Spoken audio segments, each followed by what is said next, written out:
Bill here with my UniPost. Just want to show you a quick video and why you should stop using any kind of wood post. Wood post costs more to install compared to a steel post, and they between digging the hole, buying concrete, and if you go an extra step and putting rock underneath to prevent lifting from frost line issues, then it costs you even more compared to just buying steel and driving it in. Even if you still buy the steel, set it in concrete, you can set a smaller hole which takes less concrete, smaller augers, easier to drill, and saves you money, saves you time. Now the pros will argue forward and backwards against wood and steel, but in the end, these steel posts were engineered and made to specifically replace a 4x4 4-wood fence. I have met with the owner. My dad has actually worked with him when he originally invented the product.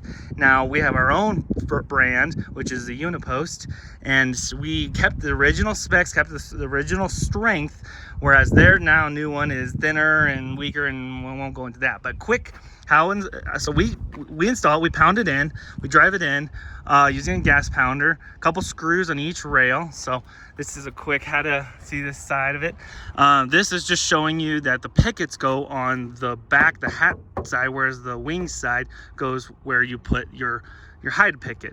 Now you can cut the top off, or you can, leave it. I cut it off in this situation, but actually a lot of times I just leave it high because it kind of looks nice to be the same height, and then just screw that in or nail it. And then corners, I flip it around, makes it a little harder to rail, but it's harder to picket, easier to rail.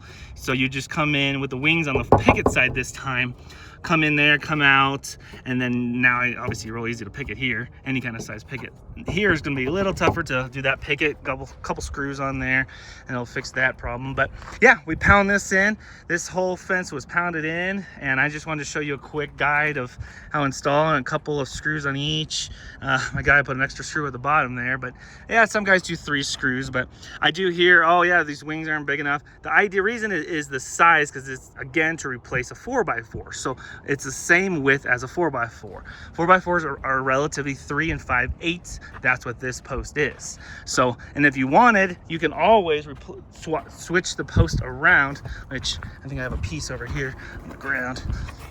You can always put the rails or the posts in this way.